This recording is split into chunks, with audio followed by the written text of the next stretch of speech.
जानम दाता प्रोडक्शन पाहटा सेन खन आर मिटांग नवा वीडियो ते आपे को सामांग रले सर सेटेरना मा एडेखान सानाम कोगे सागुन दाराम मेना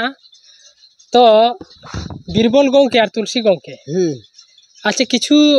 मांग रेना घटना सावते नितो रना अब जहाँ टॉपिक जे हो जे आबर संताड़ हड़ को चेट खातिर ते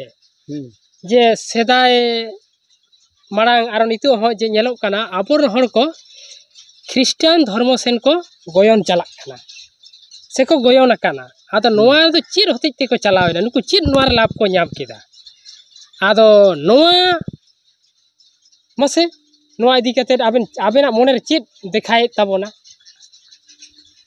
जे चेर चेर कारण होते ते आबोरन संताल को ख्रिस्टान धर्म सेन को चलावा काना आ नितो दो तो उनु तो बांग को चलावा काना मारांग के जाको चलावा काना नितो दो उनका दो बांग आंजोम काना आदो मसे ओना इदी कते चेत बेन मेन लागिदो काना मा बीरबल गोंके आबोरेन होड़ को संताला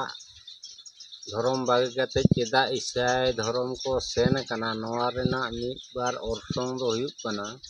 संताल समाज दो न्यू बुल कते सुनुम पंजा कते दान जुगिन भूत प्रेत को ᱧᱟᱢ कोआ आदो खान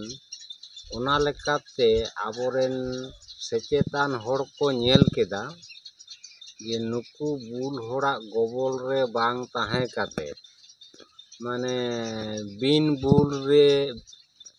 बिन बोंगा जमीन रे उनका मिट्टी कारण को ते को सेन कना डान खोन सहा लगी ते ईसाई धर्म को सेन कना दोसार कारण हुयुग कना भारत दिसम दो इंग्लिश मीडियम ते कोर्ट कचहरी ऑफिस अदालत रोड चला कना आदो भारत दिसम कोन इंग्रेज बोन लगा काट को रेहो उनकुआ भाषा से रोड दो मेना गया आदो खान जहाँ तिना चाकरी नौकरी मेना इनमें दो संताल खो ईसाई धर्म सेनो रे कता डान मुक्त जीवन जापन 2 नंबर चाकरी बाकरी करे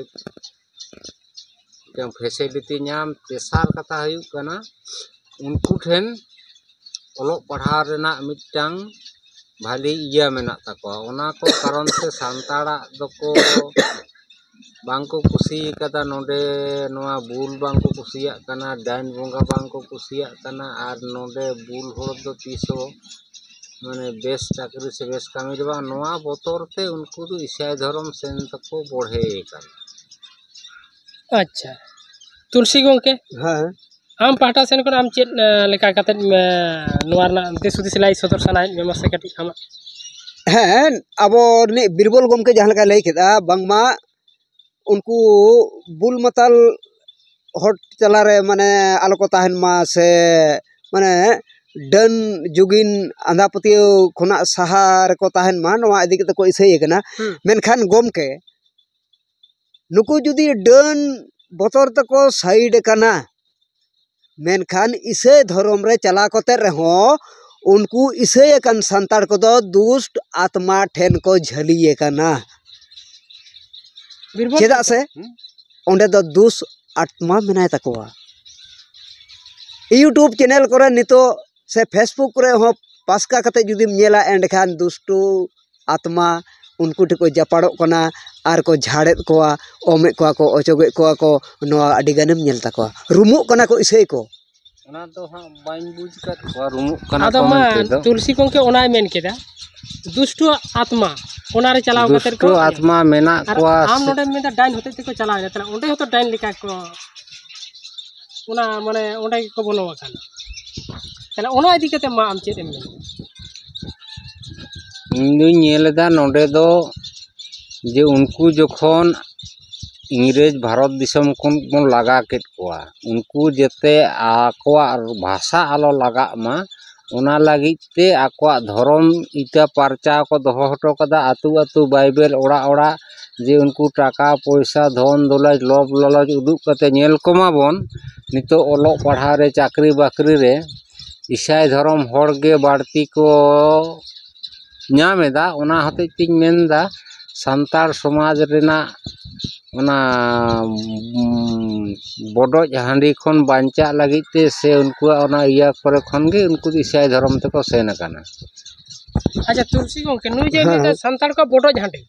ᱮᱱᱟᱝ ᱫᱚ ᱢᱤᱫᱴᱟᱝ ᱢᱮᱱ ᱠᱮᱫᱟ ᱚᱱᱟ ᱨᱮᱱᱟᱜ ᱡᱩᱠᱛᱤ ᱮᱢᱟᱫᱮ ᱠᱷᱟᱱ ᱫᱚ ᱱᱤᱛᱚᱜ ᱫᱚ ᱢᱮᱱᱫᱟ ᱵᱚᱰᱚᱡ ᱦᱟᱺᱰᱤ ᱟᱫᱚ ᱱᱚᱣᱟ ᱠᱤ ᱴᱷᱤᱠᱚᱜ ᱠᱟᱱᱟ ᱵᱚᱰᱚᱡ ᱦᱟᱺᱰᱤ ᱛᱮ? ᱵᱚᱰᱚᱡ ᱦᱟᱺᱰᱤ ᱠᱷᱚᱱᱟᱜ ᱥᱟᱦᱟᱨᱮ ᱛᱟᱦᱮᱱ ᱞᱟᱹᱜᱤᱫ ᱛᱮ ᱩᱱᱠᱩ ᱡᱩᱫᱤ ᱠᱚ ᱥᱮᱱ ᱟᱠᱟᱱᱟ ᱮᱸᱰᱮᱠᱷᱟᱱ ᱟᱵᱚ ᱥᱟᱱᱛᱟᱲ ᱥᱟᱶᱛᱟ ᱨᱤᱱᱤᱡ ᱦᱚᱲ ko ᱡᱟᱦᱟᱸᱭ ko খ্রিস্টান ধর্ম se ᱤᱥᱟᱹᱭ ধর্ম ko ᱟᱯᱱᱟᱨ ᱟᱠᱟᱫ ᱫᱚ उनको को ñel को में जहां अतु करे मेना कोआ नित हो आबो संताड़ सावतार नि होड़ को साव गाते गाते पता छता करेन से बापला करेन सोहराय करेन बाहा करेन एमान तेना करेन बड़ोई हांडी को तांग हांडी को ᱧᱩ कते को बुलुक कान गया। ᱦᱮᱸ ᱟᱨ ᱱᱚᱰᱮ ᱦᱚᱸ ᱠᱟᱛᱷᱟ ᱫᱚ ᱴᱷᱤᱠ ᱜᱮ ᱦᱟᱸᱜ ᱡᱮ ᱦᱚᱸᱜᱼᱚᱭ ᱡᱮ ᱚᱱᱛᱮ ᱠᱷᱨᱤᱥᱴᱟᱱ ᱥᱮᱱ ᱠᱚ ᱪᱟᱞᱟᱣ ᱟᱠᱟᱱᱟ ᱢᱮᱱᱠᱷᱟन ᱩᱱᱠᱩ ᱫᱚ ᱡᱮ ᱩᱱᱠᱩ ᱨᱮ ᱤᱭᱟᱹ ᱛᱚ ᱚᱱᱟ ᱡᱟᱹᱛᱤ ᱨᱮᱱ ᱦᱚᱲ ᱥᱮ ᱩᱱᱠᱩ ᱠᱷᱨᱤᱥᱴᱟᱱ ᱫᱷᱚᱨᱢᱚ ᱨᱮᱱ ᱦᱚᱲ ᱥᱟᱶᱜᱮ ᱮᱠᱷᱮᱱ ᱠᱚ ᱜᱟᱛᱮᱜ ᱠᱟᱱᱟ ᱱᱚᱝᱠᱟᱱ ᱠᱟᱛᱷᱟ ᱫᱚ ᱵᱟᱝ ᱠᱟᱱᱟ। ᱱᱤᱛᱚᱜ ᱫᱚ ᱟᱵᱚ ᱥᱟᱱᱛᱟᱲ ᱡᱟᱦᱟᱸᱭ ᱠᱟᱱᱟ ᱠᱚ ᱩᱱᱠᱩ ᱥᱟᱶ ᱠᱚ ᱜᱟᱛᱮᱜ ᱠᱟᱱᱟ ᱯᱚᱨᱚᱵᱽ ᱯᱩᱱᱟᱹᱭ ᱨᱮ ᱡᱚᱛᱚ ᱠᱤᱪᱷᱩ ᱩᱱᱠᱩ ᱥᱟᱶᱛᱮ ᱮᱠᱢᱟᱛᱨᱚ ᱫᱷᱚᱨᱚᱢ ᱛᱮᱫ ᱠᱚ ᱵᱚᱫᱚᱞ ᱟᱠᱟᱫᱟ ᱵᱟᱹᱠᱤ ᱫᱚ ᱡᱚᱛᱚ ᱟᱵᱚ ᱥᱟᱶᱛᱮ ᱜᱩᱭᱩᱨ ᱜᱩᱭᱩᱨ ᱢᱮᱱᱟᱜ ᱠᱚᱣᱟ। और मिटन कथा लई किदा बांगमा ओना इसे धर्म रे सेन कते दो चाकरी बाकरी को ᱧᱟᱢᱮᱫᱟ ᱟᱵᱚ ᱥᱟᱱᱛᱟᱲ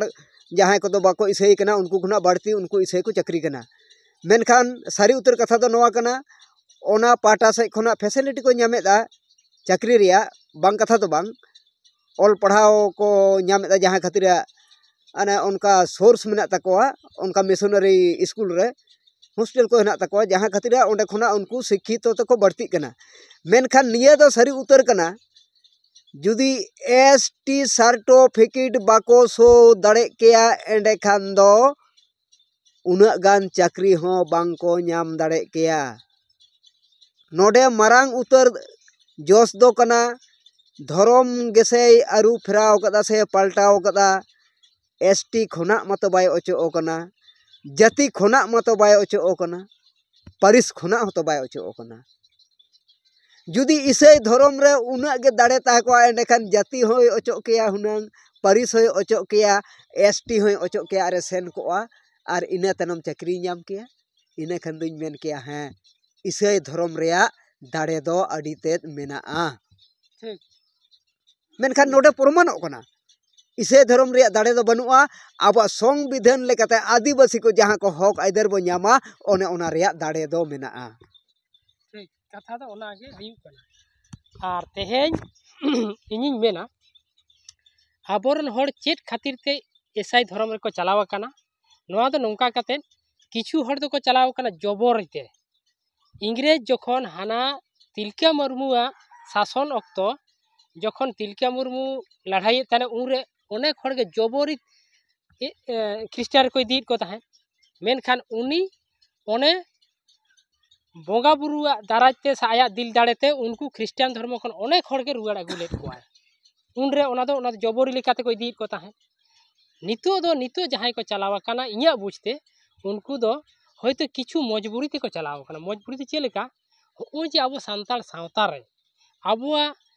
विभिन्न रकम कायजी कफारी मेना ताबोना लड़ाई कफारी मेना मेनखान होय जे आबोआ सावतार माने डांडम फुरान होय नाते किंतु इया बुझते आरो किछु हर दो ईसाई धर्म रे को चलाव आकाना जखन के सांतार सावता रे आडी रडज कचलन को ᱧᱟᱢᱮदा बाध्य कायते उनी नोआ समाज बागी काते ईसाई धर्म ग्रहण हुयुग कान ताकोआ नोंका काते हो किंतु ईसाई धर्म रे अनेक हर को चलाव आकाना आर किछु हर दो उनका लुभिते जे नावाñ ᱧᱟᱢᱟ हानाñ ᱧᱟᱢᱟ मेनखान ओना दो चला मात्र गे एकमात्र नुई तुलसी गंके जहां मेन केदा जे अब आदिवासी को सर्टिफिकेट ताला तेगे सुजोग सुविधा को को ᱧᱟᱢᱮदा आदो नोआ गे दिसोम हर ठेन आले नोआ ले नेहरोआ मा एंडेखान जे आपे जहां को पे चलाव आकाना ईसाई धर्म रे उनको को दो ओना खन रुवाड़ ताबन पे अब सांताड़ रे हिजु ताबन पे सांताड़ इया काते आबो दहा धर्म कलम कोड ᱧᱟᱢ लागिद आपो सानाम कोते बन आंदोलना आर आबो जेहेतु जाति सांताल गे नोआ दो तिसरो बांग मुचा तापे ओनाते आपे दो एटा ठन बांग चलाव काते अब सांताड़ आदिवासी को तालाते जहां धर्म कलम कोड बन ᱧᱟᱢᱟ ओनार मेसा काते आंदोलन काते अब ओना रे गे नाय नापाय तबन ताहेना नोआ गे आले दिसोम हर ठेन नेहर आर अरदास ताहेन काना मा एंडेखान आर विशेष बांग मेन काते नोडे गेले मुचेदा मुचेदा सानाम कोगे ᱥᱟᱹᱜᱩᱱ ᱡᱚᱦᱟᱨ।